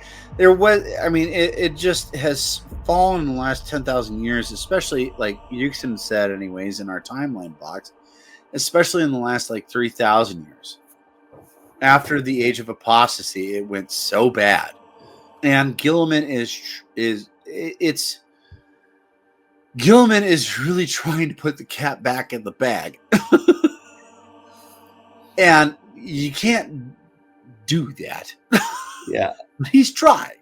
And maybe not putting the cat back in the bag, but realizing the cat is out, so we now have to kill the cat. maybe that's really what a better example anyway. Or what do you think? I think he realizes if he tries doing that, though, it may kill everything. So he's yeah, you're talking about the ecclesiarchy. Yeah, but he's trying to. He is trying to dissolve a lot of powers. Corruption. That's what he's trying to do. Ironically, it is also turning him into a dictator, which a lot of people I know, especially in Terran 42, might have a problem with that. But here's the thing, anyways. Here's the question. Would you rather have a good dictator or a terrible democracy? It's not even really a democracy. It's not a democracy at all. Now that I think about it. It's like, 10, 12 people that basically say, this is what's going to happen. We don't care what you think. Would you rather have a dictator or a corrupt Senate? There you go. Yeah. That's probably the better way of saying it. It's like, or a corrupt 10 people that act as a dictator. And at this point, anyways, there are so many problems in the Imperium that, quite frankly, Gilman doesn't have enough time to be corrupt. He has so many problems to fix, he just doesn't have time to even think about the concept of corruption. Yeah. You could kill your father and rule the Empire. Are you kidding me? There are so many problems with this Empire right now. I have to fix them first. I am basically running it right now. Okay, we do have to move on, and we're moving on into the guy, anyways, that tried. We're ready. That we've talked about so many times, anyways. That tried to do everything so right, and he did it so wrong, the wrong way. It ruined the entire Imperium, and that would be Magnus the Red. The one-eyed Colossus. I mean, he's just Magnus the Red. Well, first off, Magnus the Red was in charge of the 15th Legion, known as the Thousand Sons. He's a psyker that you could put anyways on the same pedestal as, probably not the Emperor, but he was more powerful than probably what's his face, Malcador. Malcador, right? Yeah. Well, he almost did kill Malcador, actually. If it wasn't for another perpetual giving their life to Malcador, Malcador would have died. But he's the only guy, by the way, that the Emperor actually told about chaos. About chaos in the warp. And he had to keep that secret, and it just went so. He tried to do right so many times, and it just went so badly every single time. It's like, you've taught me how to use the warp. Well, you can't use the warp anymore. I need to send a message. How do you do it? The warp. But we don't use the warp anymore. So this really boils down to, anyways, the Council of Nicaea, where it gets argued, anyways, whether or not, and this is during the time of the Great Crusade, whether or not librarians should be used within the Adeptus Astartes, whether or not psychic capabilities, so people that use the warp, are able to do their thing. And it was ruled across the board, anyways, that psychers are no longer allowed in the Imperium, other than the navigators, which kind of makes sense because that's the only way they can travel faster than light speed in the Imperium is through the warp. Two was there was a couple of Space Marine chapters that technically didn't use librarians, but they used other spiritual leaders that anybody with half a brain could say they used the warp, but the idea behind it is their methodologies, though, were different from the rest of them. True, but at the same time, anyways, it was so hypocritical. It was such, pardon my French, bullshit. The fact, anyways, that the Space Wolves and the White Scars were able to keep their seers. And what's a seer? Well, it's somebody that uses transdimensional concept, anyways, to be able to do what they're doing. You mean like a librarian? No. They use The the idea same behind the bloody rune thing. priests is that they would use runes and stuff to. Yeah, the help with runes that they use, anyways, they infuse with warp. Yeah, let's not. But anyways, It was incredibly hypocritical. the other ones was also, ironically, ones that the Imperium decreed were considered acceptable. And of course, the Emperor himself. Yeah. That was the other one. It's like, yeah, we're outlawing wizards. But sir, you're the greatest wizard we have. Well, I wasn't talking about me. Or It's a Malcolm, polar for that matter. Kind of thing. So, and so they literally just told Magnus, who is in charge of the Wizards group of Space Marines, that you can't by do the that way, anymore. all of the Thousand Sons were Psychers. Yes. I believe all of them were, anyways. Well, maybe not all of them. Point or another. Some of them, anyways, were better at it than others. But they were all kind of infused with the warp. So here's the concept, anyways. If you're Magnus, it's kind of along the lines of, so did we just go, okay, well, we're going to shut all these guys off from being wizards. You can't be a wizard anymore. And they go, but I know how to be a wizard. I have all this knowledge. It's like, well, you can't do it anymore. Okay. Which doesn't make any sense.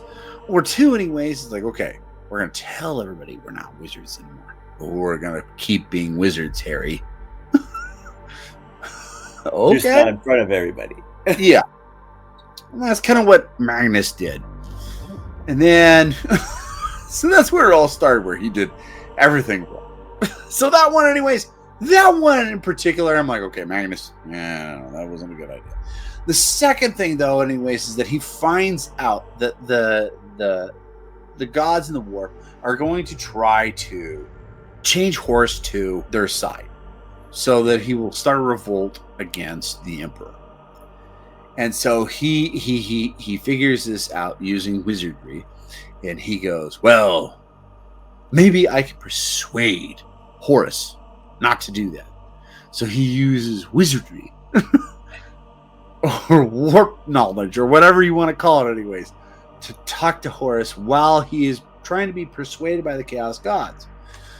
And eventually Horus figures out, anyways, that Magnus is trying to talk to him. So he has a conversation with him, and Magnus is like, the warp is bad. It's terrible. You can't trust it. You can't do any. You can't trust anything that it's doing. And he's like, well, how are you talking with me? Through the warp? Yeah. And what did Dad say, anyways, you can't be doing? Talking through the warp? Yeah. So why should I be listening to you? You're such a hypocrite. Yeah. So, yeah, that didn't work out very well. So he goes, hey, I'll warn the Emperor. How do we do this?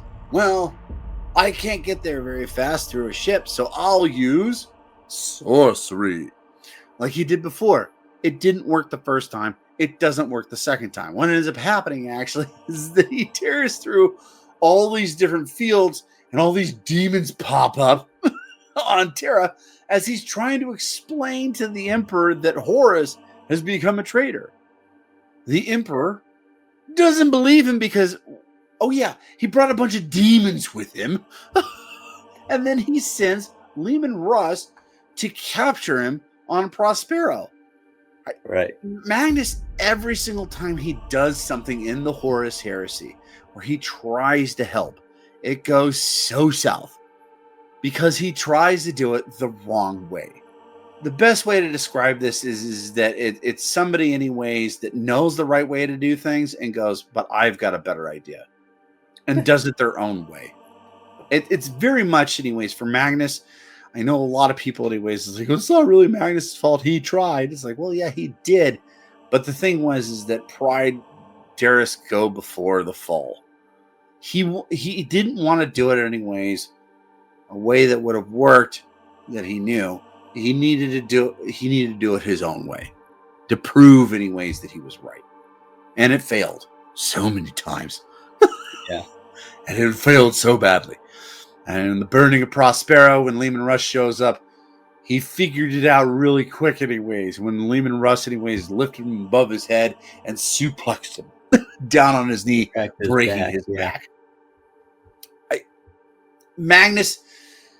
If Magnus had just a centimeter of Vulcan's compassion and meekness, especially his meekness anyways, the Horus Heresy, in my opinion, never would have happened.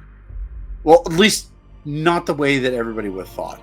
Yeah, I'm just like, it probably still would have happened, but you definitely wouldn't have had anyways Horus on this side. You wouldn't have had anyways the Space Wolves out of this because they had destroyed Prospero. You would have had 1,000 Suns probably on your side as well. You would have had a whole... It wouldn't have been nearly the destruction that it was. It would have been more of a, well, one of my sons tried to go against me and we all killed him. And it didn't take much. Kind of thing. I don't know. That's at least two people join him anyways, but I mean, think about it. If it wasn't for Magnus anyways, Lehman Russ would have been part of probably Esteban 5, which would definitely drastically change things. Not only that, but the Lion might have been there too. If you add those two legions, not only that, but Magnus and his 1,000 sons actually attached to it as well. That whole thing doesn't take place. You just stomp the crap out of Horus. Well, except for the fact that they wouldn't be able to use their psyker abilities, but that's beside the point. You think that would have happened, or do you think anyways that the Emperor would have been like, you know what? Thank you for coming and telling me this. You guys still, by the way, dabble a little bit in the old warp system? Like your old man does? Yep. We were trying to keep that secret. Well, could you use it to kill Horus? We definitely could do that. Okay, go for it. The Emperor has definitely portrayed anyways the aspect that he doesn't have a problem using the warp.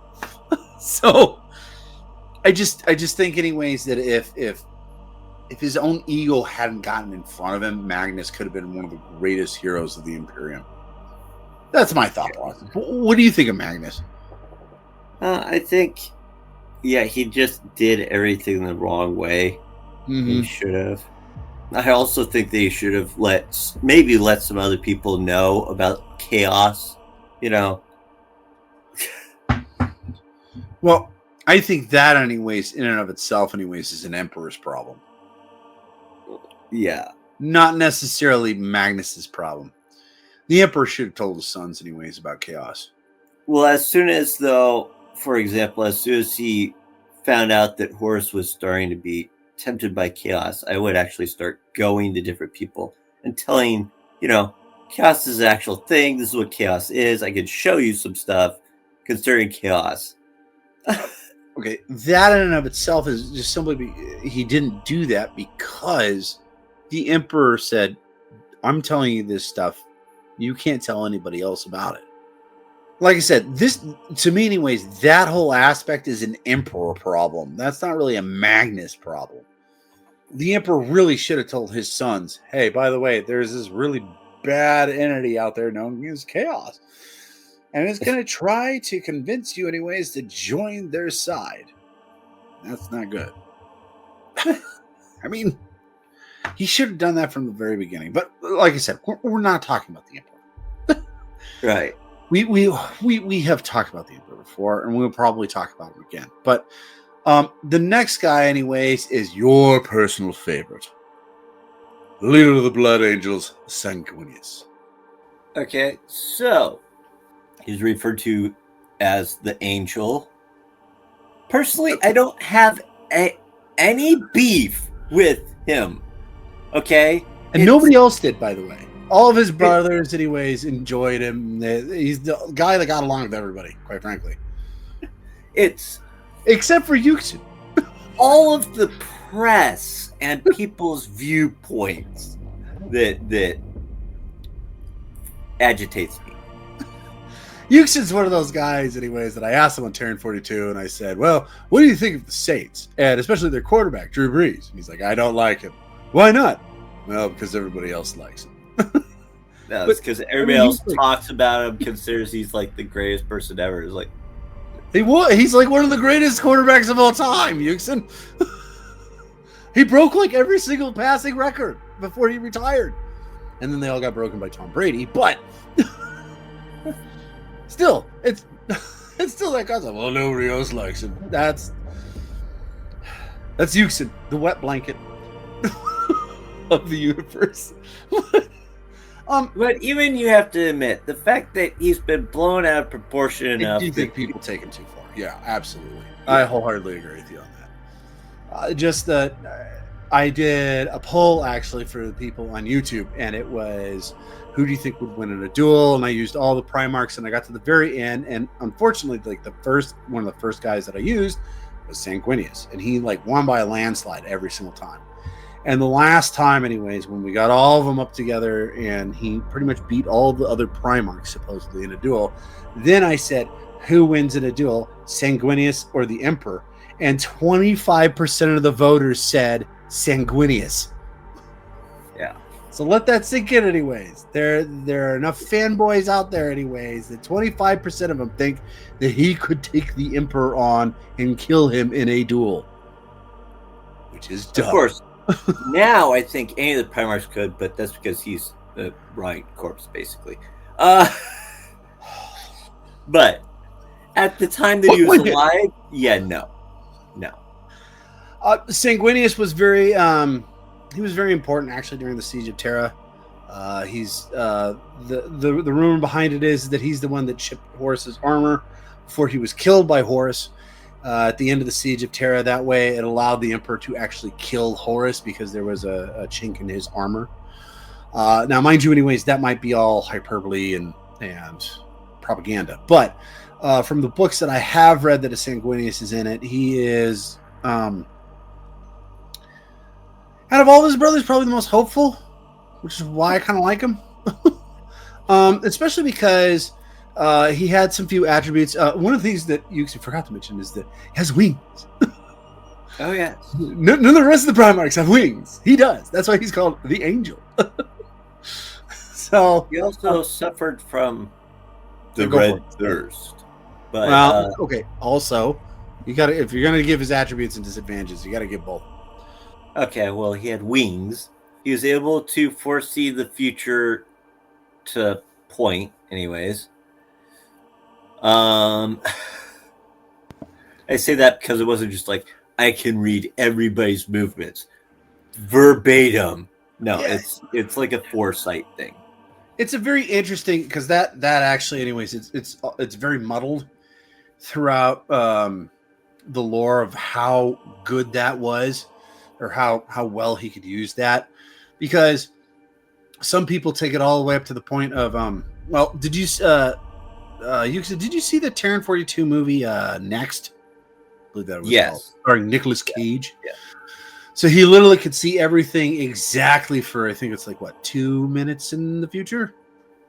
A little more than that, I think. Yeah, it was, but it was a certain amount of time. It was like 5 minutes. Until the end of the movie, and then it changes drastically. But anyways, so most of the movie, anyways, a lot of people think, anyways, that's how Sanguinius kind of saw things. So if he was like in combat, he would actually see how his combatants would move before he actually fought them. I don't. I don't think that's a good representation of it. This is more like prophetic stuff.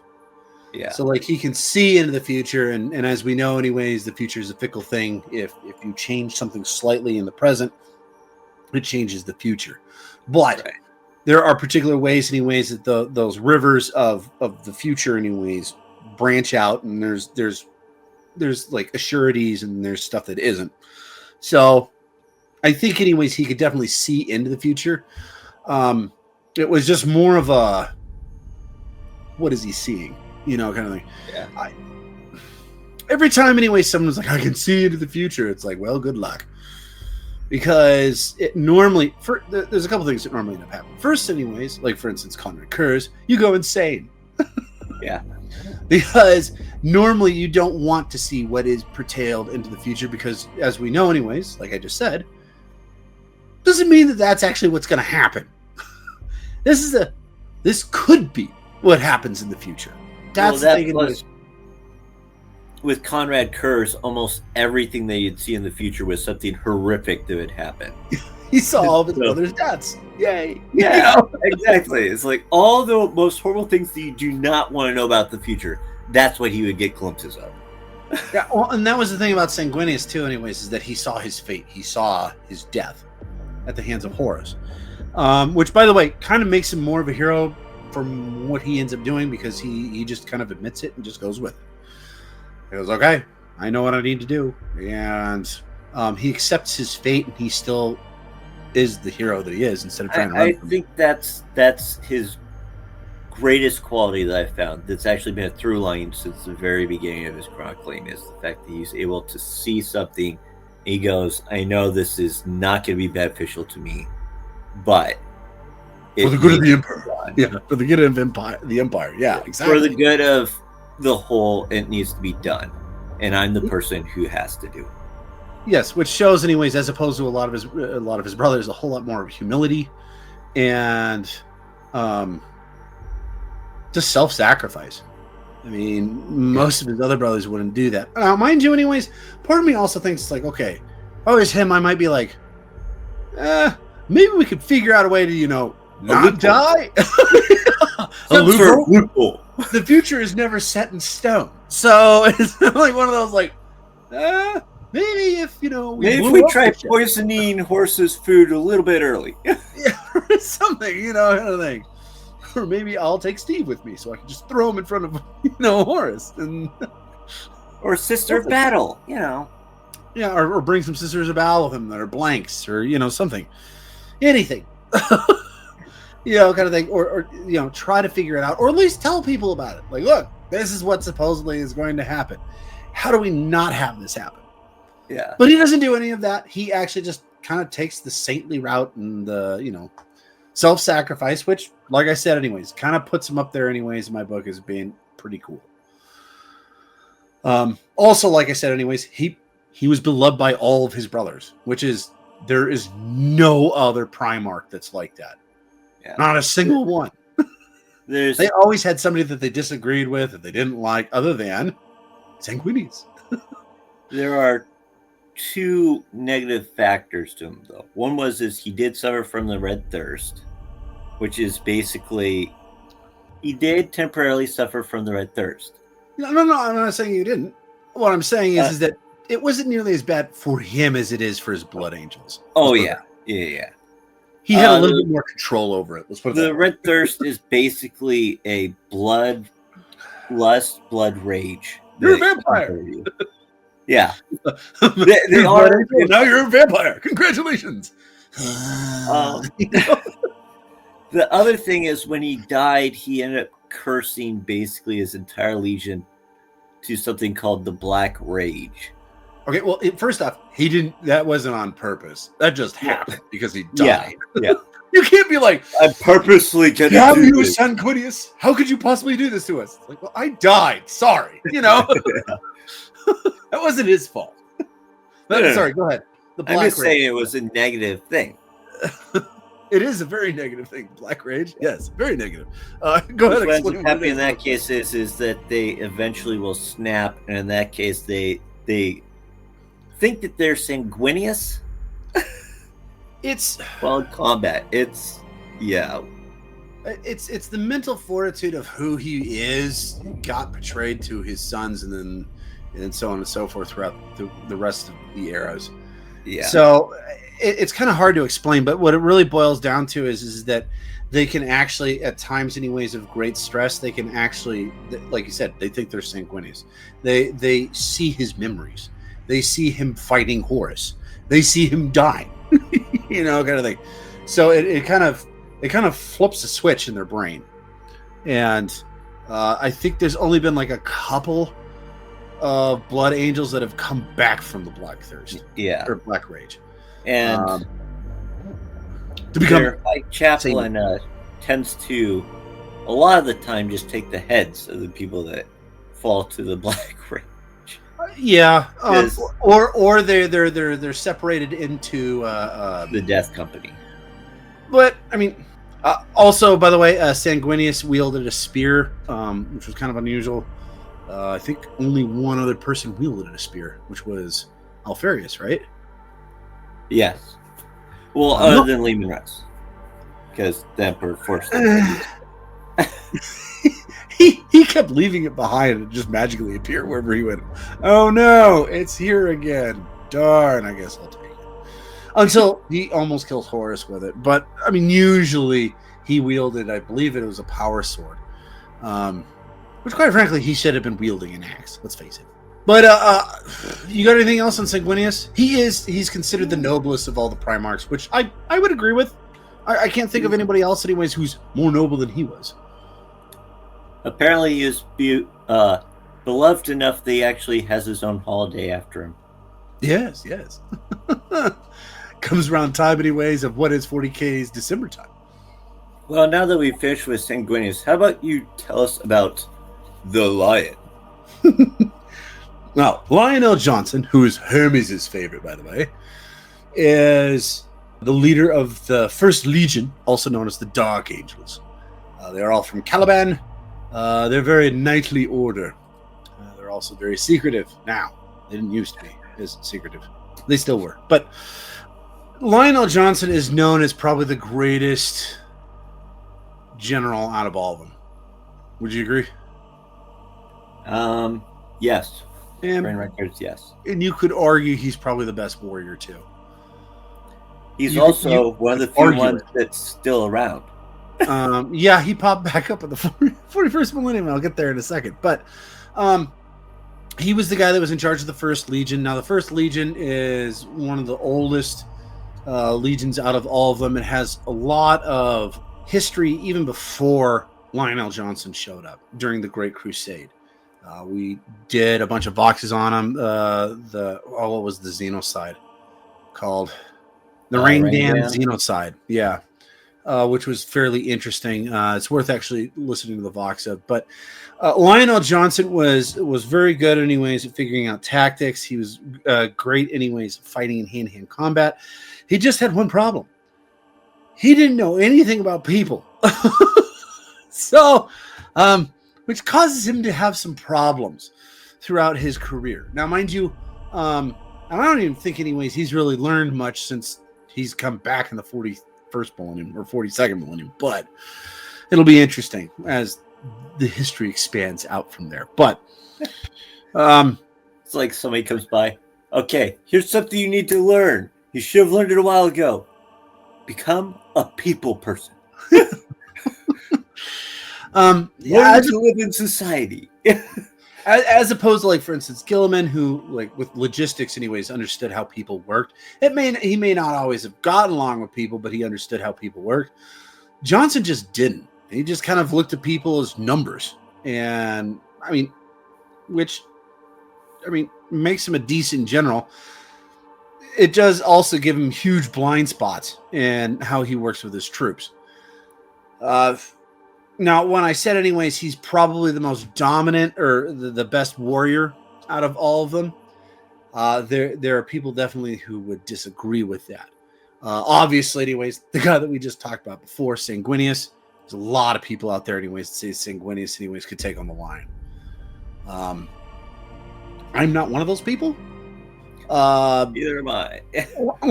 Lionel Johnson was really, really good.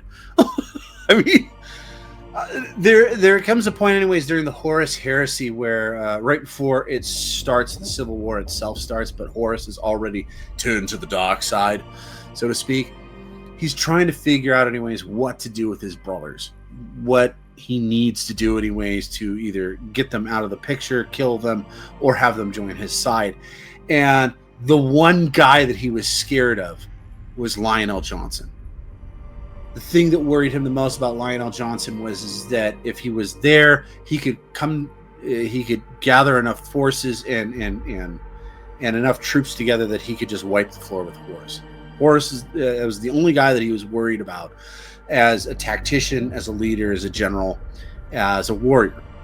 So he sends him off into the outstretches of space while he was still in charge as the War Master, hoping anyways that he didn't make it back by the time that he got to Terra, which it kind of worked, actually.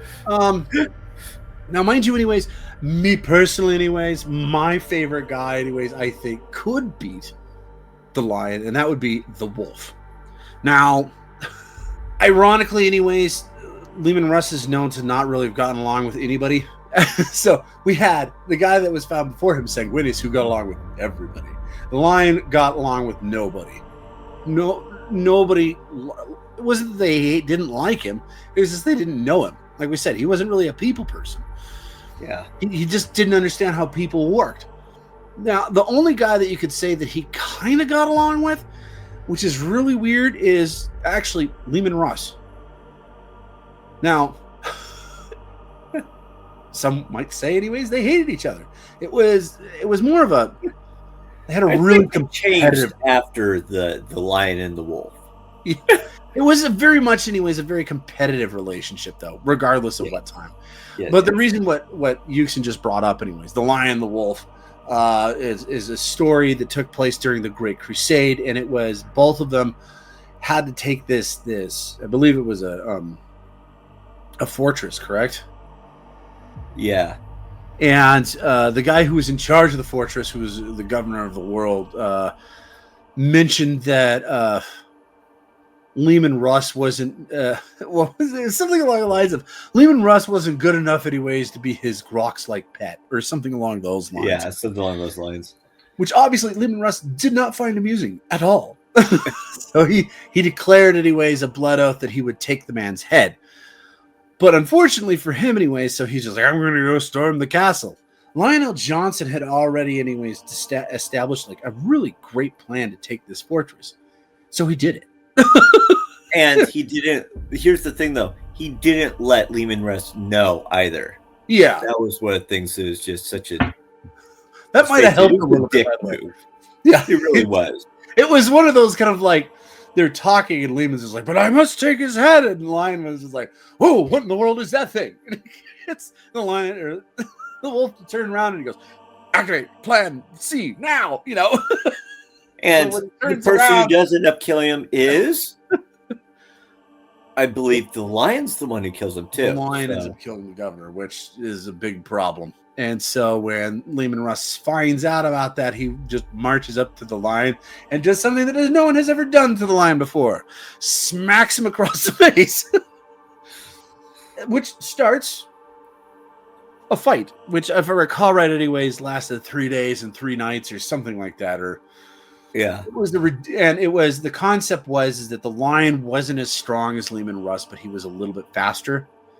And Leman Russ was a little bit slower than the Lion, but he was a little bit stronger. Yeah. So, but so the problem, it was a futile effort. It was and the immovable object versus the unimpending force. So after 3 days, Leman Russ realizes the futility of it all, and he takes a step back and just starts laughing about the whole situation, thinking that the Lion might, realize how futile this is. The Lion, as we already established, he finally finds the humor. Doesn't understand how people work, so he's just like, ha, I can strike, and he hits Leman Russ, and he hits him hard enough anyways across the jaw that he knocks him out. Of course, and then he leaves. Help the fact that they had been wrestling for 3 days. But the thing is like, and then he leaves though. There wasn't any like lock him in chains or waits till he gets up so you can emphatically tell him, and he was like, look, never ever try to strike me again or anything like that. It was just like, well, I guess that's over, and then he just leaves with his people. He just completely leaves. Yeah. And so when the Lion, or when Leman wakes up, since then, anyways, there has always been this like rivalry between the Dark Angels and the Space Wolves. And depending on who's in charge of those armies, it can determine whether or not, anyways, that it's just kind of a friendly encounter where the two like champions fight each other, all the way to the point, anyways, where the reason the champions are fighting each other is because the rest of the guys in the armies want to kill each other. Yeah. So it kind of ranges back and forth. And it's kind of expanded more towards the latter of what I was just talking about as the years have gone by. Yeah. The thing, though, is that a lot of people just, they hear that story, but they don't understand is that after that, you see a lot of the Lion and Lehman, if they ever come in contact with each other, it's more of there was a respect earned during that combat by both of them. But they still continue to be incredibly competitive with each other. It was always kind of, I need to one-up my brother. If I'm going to one-up anybody, it's going to be the Lion. Or if I'm going to one-up anybody, it's going to be the Executioner. So that's why I said, okay, so technically they were frenemies. I think that's the word anyways that kids are using these days. But yeah, frenemies. Yes. So, and the Lion, so he... A lot of things take place during the Horus Heresy. He comes back to his home world, finds out that the guy he left in charge has turned to chaos. Doesn't understand why he turned to chaos. We talked about that because he just left him there with no sign of ever coming back.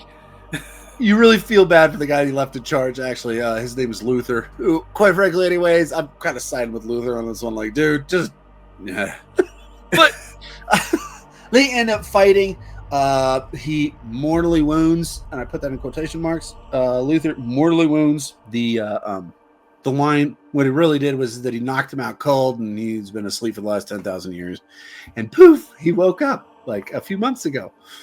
No, actually a few years now. But and now, anyways, he is on, if I recall right, because of the Great Rift. Now he's on the northern side, correct? Not on the side that with the rest of the Imperium is. Yeah. He's on the blacked out side, and he has been popping up and saving people randomly. He's been gathering a lot of his Dark Angels to him that have fallen from the Legion, which we talked also about in our Vox. The Dark Angels have got a lot of things attached to them that we can't really get into right now. But he also fought his brother Angron. Once he popped back up again, kind of spanked him pretty hard. But he's gathering a bunch of what is known as the Fallen. Like I said, the people that have fallen from the Dark Angels Legion. He's gathering a bunch of them into an army. And what he's going to be doing next? Well, nobody really knows. I don't think he. Why? Because he is a people person, so he doesn't tell anybody anything. Everybody. Yeah. Could you just tell us what you're going to be doing? No, why not? Why should I? Good point. By the way, some of these guys, real quick before we move on, some of these guys, we've actually done whole Voxes on, like a whole hour anyways, of just discussing them. So if you want to know more about some of these guys, in particular, we have done, let's see here. We have done Dorn, we've done Horus Lupercal, Johnson, Leman Russ, Vulcan, the Khan, Lionel Johnson, and Alfarius. Oh, and Lorgar. Was that? And Perturabo.